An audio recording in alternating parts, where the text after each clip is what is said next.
business in Africa. You can't afford to be without Africa Investor.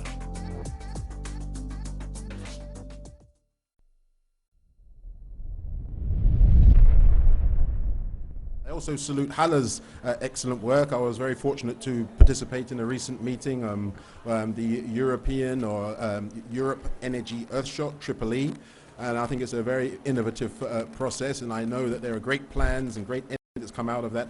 You know, usually you go into these meetings and it's, there's a lot going on, and yeah, you take about a couple of weeks to sort of get used to it, but the outcome that we agreed in that meeting 2 days later, the next meeting's already been set up for one of the actions. So very dynamic, and we're looking to bring that positive energy and dynamism and that ecosystem approach to support this particular initiative. And of course, how we can interlock with some of your great members. But I'd love to get your view on the whole issue. Your members are corporates. Sir Richard Branson, your chair is the chair of IKEA. You have Mary Robinson. So you've got a really great group and influential network that share these views and values. So it'll be really great to get your views.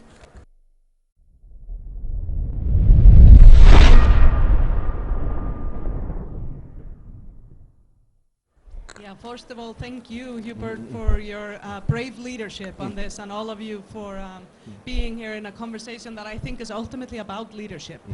Because there's lots of technicalities we need to talk about, but ultimately this is about moral leadership. Just transition is both about the process that we need to now be driving but also the outcomes that we need, that have to be just and sustainable everywhere. And I think sometimes we have some fundamental leadership mindset shifts that need to happen, in my view, and I want to kind of uplift them, and then I'll give you an example of how we're trying to do leadership differently, really rethink leadership at the B team. But first one is we need to rethink risk.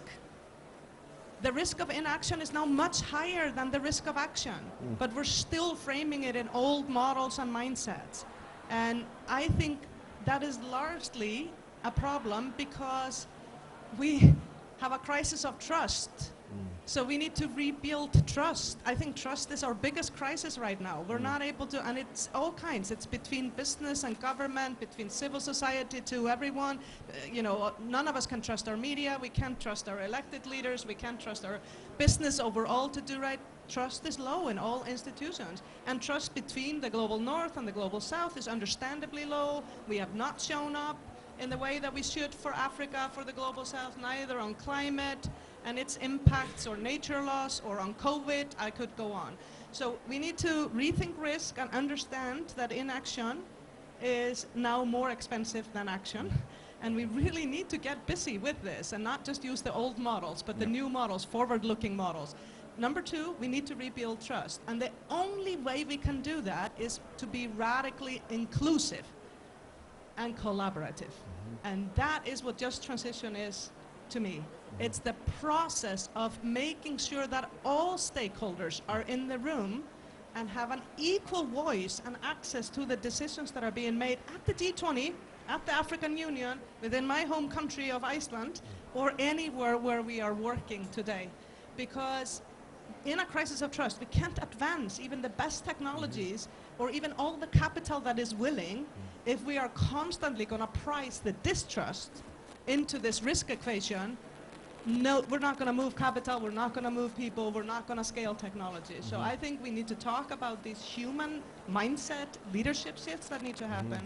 And then I would just end by saying quickly, we held this European Energy Earthshot where we brought together business leaders from the B team, civil society leaders, public servants, artists, designers, next generation, yourself, incredible people who came together virtually, which is a very inclusive platform, to actually not just discuss, but to design very concrete solutions to accelerate Europe's energy transition. And what is exciting for this room is that one of the most powerful breakout groups that worked on a very specific solution was the Africa-Europe Energy Alliance. Basically, we need to come together. Even within Europe, we don't trust each other well enough to come up with one energy strategy. I think it's a problem within Africa probably too, and between Africa and Europe. So we are already meeting, as you said, and already uplifting the idea that we need an African Earthshot.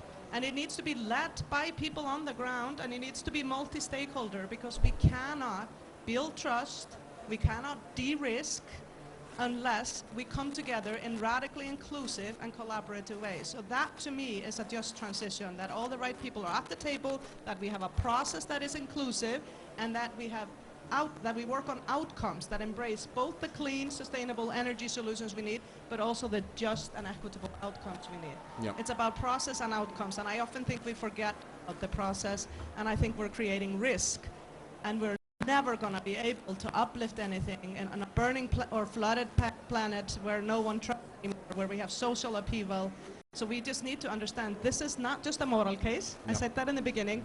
It is a pure business case. There's no business, there's no thriving economy, there's no thriving Africa or Europe unless we come together in a different way to lead against these challenges. Doing business in Africa. You can't afford to be without Africa Investor.